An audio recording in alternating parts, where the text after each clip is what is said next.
The House of a Thousand Candles by Meredith Nicholson. Chapter 8.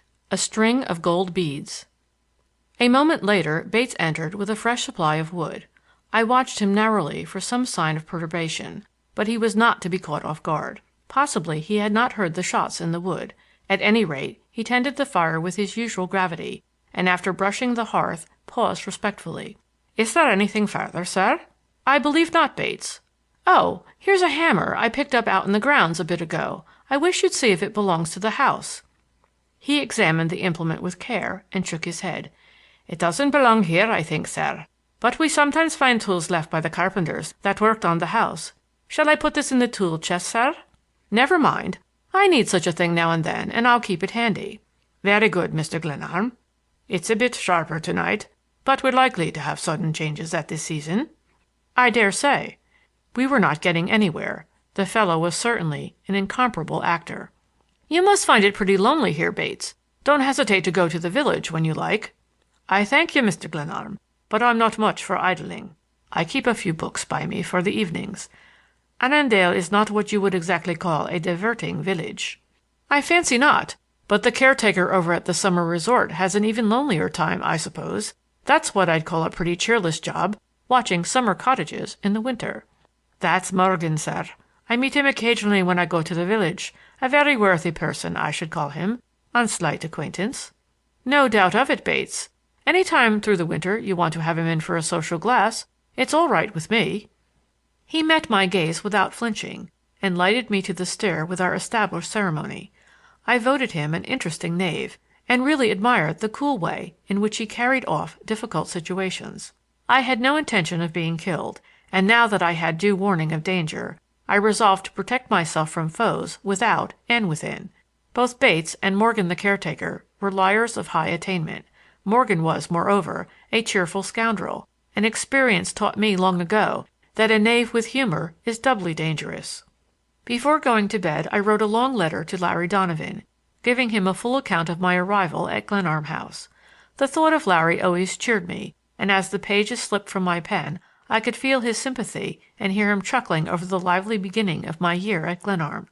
The idea of being fired upon by an unseen foe would, I knew, give Larry a real lift of the spirit. The next morning I walked into the village, mailed my letter, visited the railway station with the true rustic instinct, and watched the cutting out of a freight car for Annandale with a pleasure I had not before taken in that proceeding. The villagers stared at me blankly as on my first visit. A group of idle laborers stopped talking to watch me, and when I was a few yards past them, they laughed at a remark by one of the number which I could not overhear. But I am not a particularly sensitive person. I did not care what my Hoosier neighbors said of me.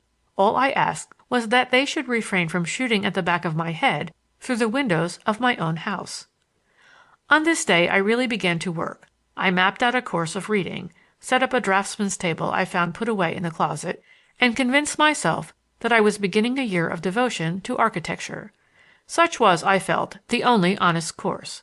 I should work every day from 8 until 1, and my leisure I should give to recreation and a search for the motives that lay behind the crafts and assaults of my enemies. When I plunged into the wood in the middle of the afternoon, it was with the definite purpose of returning to the upper end of the lake for an interview with Morgan, who had, so Bates informed me, a small house back of the cottages. I took the canoe I had chosen for my own use from the boathouse and paddled up the lake. The air was still warm, but the wind that blew out of the south tasted of rain. I scanned the water and the borders of the lake for signs of life, more particularly, I may as well admit, for a certain maroon-colored canoe and a girl in a red tam-o'-shanter, but lake and summer cottages were mine alone. I landed and began at once my search for Morgan. There were many paths through the woods back of the cottages, and I followed several futilely before I at last found a small house snugly hid away in a thicket of young maples. The man I was looking for came to the door quickly in response to my knock. "Good afternoon, Morgan." "Good afternoon, Mr. Glenarm," he said, taking the pipe from his mouth the better to grin at me. He showed no sign of surprise, and I was nettled by his cool reception. There was, perhaps, a certain element of recklessness in my visit to the house of a man who had shown so singular an interest in my affairs, and his cool greeting vexed me. "Morgan," I began. "Won't you come in and rest yourself, Mr. Glenarm?" he interrupted. "I reckon you're tired from your trip over." "Thank you, no," I snapped. "Suit yourself, Mr. Glenarm." He seemed to like my name and gave it a disagreeable drawling emphasis. "Morgan, you are an infernal blackguard. You have tried twice to kill me." "We'll call it that, if you like," and he grinned. "But you'd better cut off one for this." He lifted the gray fedora hat from his head and poked his finger through a hole in the top. "You're a pretty fair shot, Mr. Glenarm. The fact about me is," and he winked, "the honest truth is, I'm all out of practice. Why, sir, when I saw you paddling out on the lake this afternoon, I sighted you from the casino half a dozen times with my gun, but I was afraid to risk it." He seemed to be shaken with inner mirth. "If I missed, I wasn't sure you'd be scared to death." For a novel diversion, I heartily recommend a meeting with the assassin who has, only a few days or hours before, tried to murder you. I know nothing in the way of social adventure that is quite equal to it.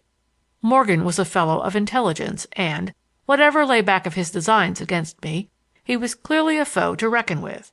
He stood in the doorway calmly awaiting my next move. I struck a match on my box and lighted a cigarette. "Morgan, I hope you understand that I am not responsible for any injury my grandfather may have inflicted on you. I hadn't seen him for several years before he died. I was never at Glenarm before in my life, so it is a little rough for you to visit your displeasure on me."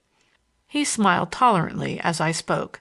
I knew, and he knew that I did, that no ill feeling against my grandfather lay back of his interest in my affairs. "You're not quite the man your grandfather was, Mr. Glenarm. You'll excuse my bluntness, but I take it that you're a frank man. He was a very keen person, and I'm afraid—" He chuckled with evident satisfaction to himself. "I'm really afraid, Mr. Glenarm, that you're not." "There you have it, Morgan. I fully agree with you. I'm as dull as an oyster. That's the reason I've called on you for enlightenment. Consider that I'm here under a flag of truce, and let's see if we can't come to an agreement." "It's too late, Mr. Glenarm. Too late. There was a time when we might have done some business, but that's past now. You seem like a pretty decent fellow, too, and I'm sorry I didn't see you sooner, but better luck next time." He stroked his yellow beard reflectively and shook his head a little sadly. He was not a bad-looking fellow, and he expressed himself well enough with a broad Western accent. "Well," I said, seeing that I should only make myself ridiculous by trying to learn anything from him, "I hope our little spats through windows and on walls won't interfere with our pleasant social relations. And I don't hesitate to tell you," I was exerting myself to keep down my anger, "that if I catch you on my grounds again, I'll fill you with lead and sink you in the lake." "Thank you, sir," he said, with so perfect an imitation of Bates' voice and manner that I smiled in spite of myself. "And now, if you'll promise not to fire into my back, I'll wish you good day. Otherwise—" He snatched off his hat and bowed profoundly. "It'll suit me better to continue handling the case on your grounds," he said, as though he referred to a business matter. "Killing a man on your own property requires some explaining. You may have noticed it."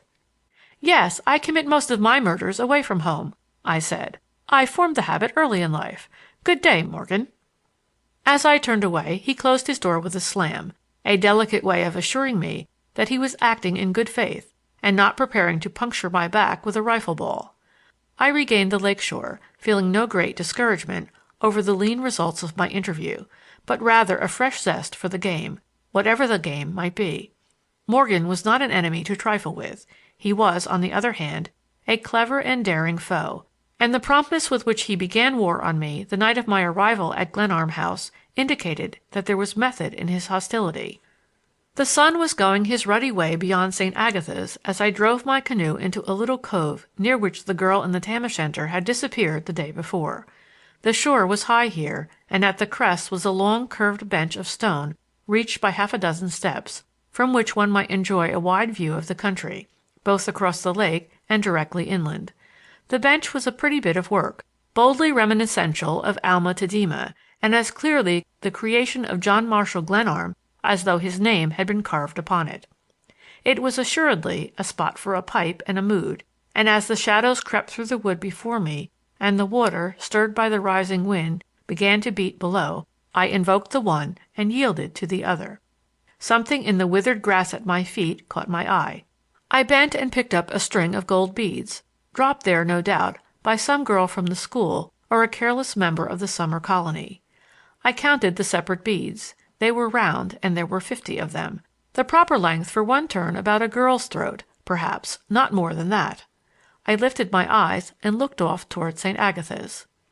"Child of the red tam-o'-shanter, I'm very sorry I was rude to you yesterday, for I liked your steady stroke with the paddle, and I admired, even more, the way you spurned me when you saw that among all the cads in the world I am number 1 in Class A.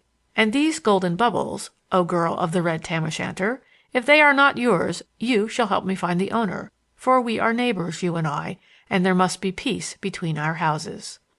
With this foolishness I rose, thrust the beads into my pocket, and paddled home in the waning glory of the sunset. That night, as I was going quite late to bed, bearing a candle to light me through the dark hall to my room, I heard a curious sound, as of someone walking stealthily through the house. At first I thought Bates was still abroad, but I waited, listening for several minutes, without being able to mark the exact location of the sound or to identify it with him. I went on to the door of my room, and still a muffled step seemed to follow me. First it had come from below, then it was much like someone going upstairs, but where? In my own room I still heard steps, light, slow, but distinct. Again there was a stumble and a hurried recovery. Ghosts, I reflected, do not fall downstairs. The sound died away, seemingly in some remote part of the house, and though I prowled about for an hour, it did not recur that night. End of chapter 8.